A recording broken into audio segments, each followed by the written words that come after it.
In celebration of Father's Day, I'm re-recording the column that I wrote 12 years ago when my father passed away. If your father has passed away, please take the day to remember happy stories and great deeds. If you're lucky and your father is still alive, be with him to celebrate, thank him, and tell him that you love him. Please. I said goodbye to my father today, not just see you later. My dad is on his deathbed. Death is a phenomena that I believe is controlled by someone else. For some, it comes in an instant. Others go real slow and painful. Max Gitomer, my dad, has been laying in a bed for 3 weeks on all kinds of life support. They've done every kind of test and biopsy. They put in a pacemaker and took out several pieces of lung.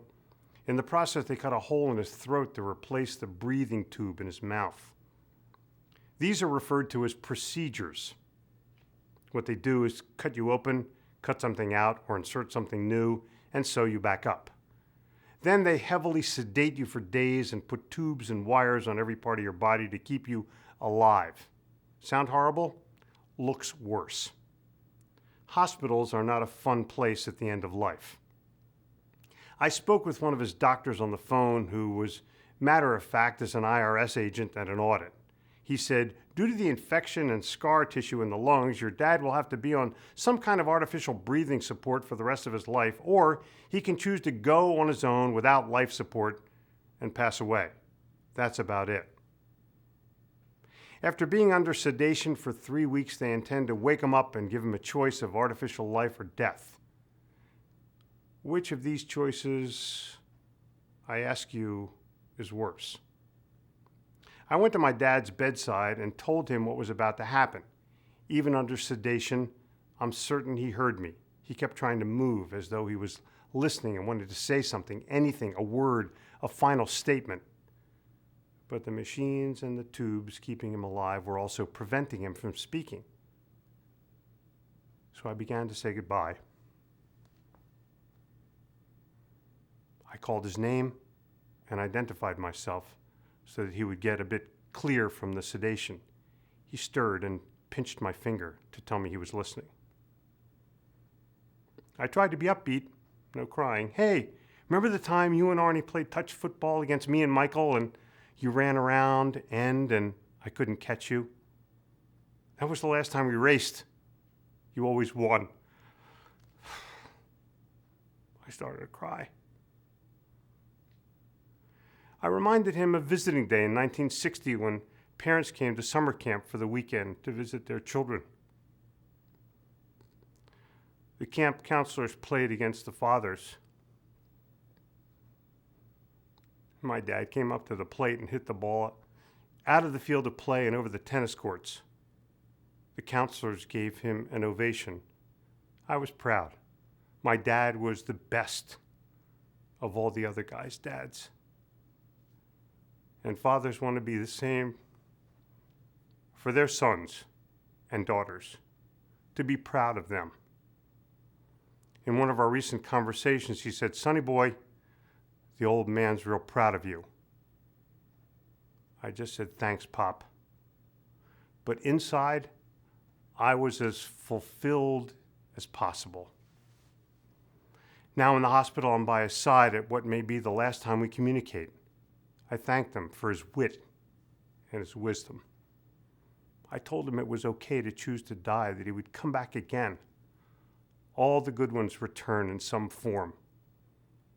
I told him that he had once again triumphed, bringing the family closer, even when he was helpless, and I was helpless to do anything about it. I wonder what happens in the last seconds. Is there this rapture? Does the soul depart the body? Does it rise? Are you judged for your deeds in this life and given a ticket for the next? Do you choose?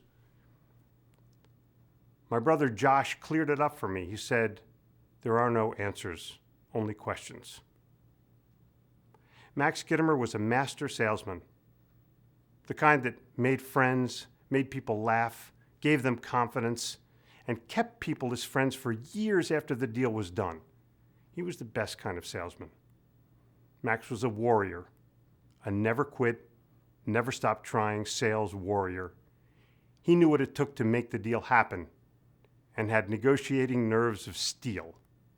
He learned those lessons from his dad.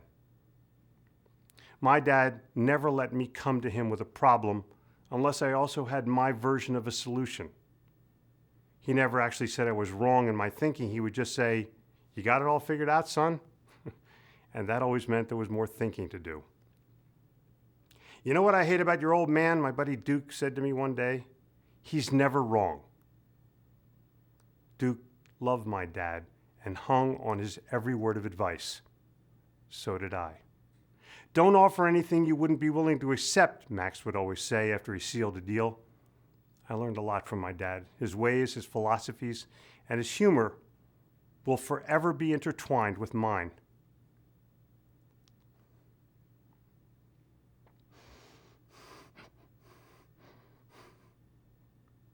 Max Gitomer died late last night. No more pain, no more tubes.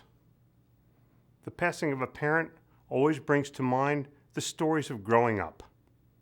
Like the time he drove from California to New Jersey almost nonstop, got to my house 1 o'clock in the morning and walked into the basement by the pool table. We always had a pool table in our house growing up. My dad was way unbeatable. As kids, he would play us for money, win our allowances, and offer us advances to keep on playing. Well, since I have my own table, I've been playing every day, pretty sharp. "Shoot a rack," I casually offered. "Sure," he said. Here's a guy that hadn't had 8 hours of sleep in 4 days. I knew I would finally have my day. Score, Max 14, Jeffrey 1. I never beat him in pool either. I've grown up and become a salesman, like my dad. He got to watch me make some big sales. Over the past few years, I've become a sales trainer and a speaker. Max got to watch a few of my talks. I always did my best when he was in the audience. And now, in his new position as guardian angel, he gets to come to all my speeches. I'm sure that he'll be there somewhere. Like any 52-year relationship, there were good times and bad. Like any good student, I learned lessons from both. And in the end, I got a chance to tell him I love him and kiss him goodbye. Until next time,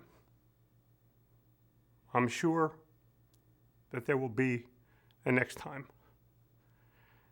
And as for this time,